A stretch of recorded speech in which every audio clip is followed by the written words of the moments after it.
So I guess we're here to talk about pellet stoves. What is a pellet stove? Why would you buy a pellet stove? Is it right for you or wrong for you? Who knows? I can tell you what I know. So I think a pellet stove more or less is a very efficient, controllable wood stove in a sense. Now, pellet stoves do require electricity to run. So it's not a lot of electricity. There's still a cost savings if you use it, but it does require power to operate. So unlike a wood stove where you can just throw logs in it and light a fire and get heat, you need power. So in the event of a power failure with a pellet stove, you don't have fireplace.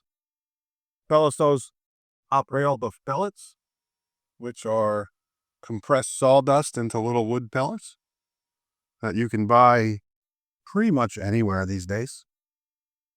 So you have a hopper that you fill the hopper with pellets, and then you have a control of some sort that is controlling the feed rate. How many pellets am I dropping into this pot? So if we come over here, different pellet stoves operate in different ways, but there's always an auger, so a big drill bit, if you will, that's pushing pellets, whether it's pushing them up into a pot or pushing them out of a chute and dropping them down into the pot. But the concept is you're pushing pellets with an auger into a burn pot. The burn pot has a bunch of little holes in it. The holes are pushing combustion air up. So you have fuel, you have air, and then to light your pellet stove, there's a glow plug somewhere either in the burn pot or behind it. That's going to give you the heat, make fire. So this one's just getting going down here. So the concept is I'm going to hit the button, the stove's going to light itself, and then you're going to control the feed rate, which in turn is going to control how big the fire is or your heat output. So when it's on high, it's going to push the max amount of pellets the stove is rated for, and you're going to have a pretty large fire in there. Again, the concept of a pellet stove, different than a wood stove, is going to be more about hot air rather than radiant heat. But with a wood stove, the closer you are, the warmer you are. So if you were eyes closed, standing 6 feet in front of a hot wood stove, you certainly would know it. With a pellet stove, you might not.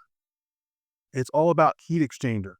So some stoves have fins, like the top of this stove, heat exchange fins. Some stoves have tubes. The concept is to heat the fins of the tubes up and blow room air around the back of the stove and over those fins or tubes. So we're just making room air hotter than it once was. It's not about a big, beautiful, lazy fire. The fire is going to be kind of forced, fast, more like a torch, if you will. This will get going here in a second to be able to get a good idea of what a pellet fire looks like. But it's very controllable. So the majority of pellet stoves today, you can set a temperature. So on this particular stove, I can come up and hit 71 degrees, and the stove is going to heat at whatever level you want it to heat at until it gets to 71 degrees, and then it'll shut itself off. When it dips below that desired temperature, it will turn itself back on. I guess another common question about pellet stoves is service or maintenance. It's a machine with a lot of moving parts, a lot of sensors. I guess in theory, a lot of stuff could go wrong in a pellet stove. It's crucial to me when you buy a pellet stove that you get a very reputable brand. I sell a lot of brands here. I am very partial to Harmon. It's like a cult following. Some people hate them, but for the money in comparison to other stoves, it's not only the best bang for your buck, but it's the best operating pellet stove on the market with the most features. And it just works. So not a lot of service calls on Harmon's. They make inserts. These are insert models designed to go into an existing fireplace, even a combustible structure, or even potentially a prefab firebox where you can kind of manipulate the prefab and slide this in. So some of these builder homes in the 90s, you could even kind of cut up your firebox and slide this in and have a pellet stove insert. There's other stuff out there like different manufacturers that do it different ways. Everybody has their own system. This stove is made by Lopi, very similar to a Harmon and Control. This is an Enviro. They're a really big pellet manufacturer. We have Quadrifire. Everybody does it a little differently and has little different versions of their controllers, which can allow you to do different things. But what I like particularly about Harmon not only is the quality, but the amount of control you have. I can adjust feed rate. It's like a 1 through 7, meaning how many pellets am I pushing into that pot? Let's just count it down, a 1 through 7. I can also independently control blower speed. So between 0% and 100%. So anywhere in between. So if I wanted to have a big fire in here, but not push out a lot of hot air, therefore I have a pretty or appealing fire, but I'm not baking in the room that I'm in, I could turn the fan all the way down or down pretty low. Or if I wanted to have a low fire and a high fan or whatever, the phone rang and it's loud, I want to turn it down, I could hit the button and turn the fan down. As to where a lot of pellet stoves in the market, the feed rate and the fan control run concurrent with one another. So if I have the feed rate set at 1, the fan is at 1 or low. If I have the feed rate at 5, the fan is at 5. It's high. So, like I said, I'm really partial to Harmon. It's kind of all I sell, even though we offer a bunch of different stuff. But inserts, then there's freestanding models. Super easy to install a freestanding model pellet stove.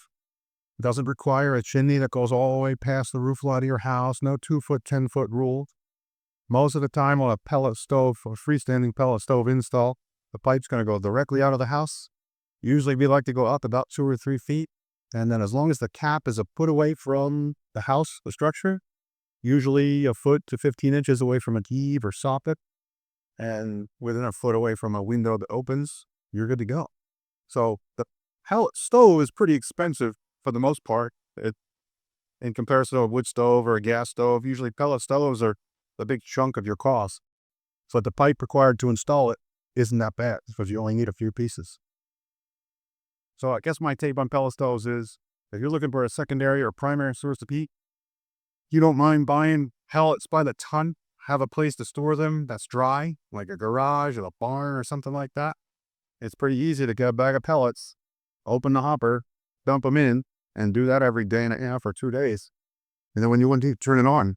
And when you don't want heat, turn it off or you turn it down. So I guess that's it. That's what I know about pellet stoves. All right. Here's a flame if that's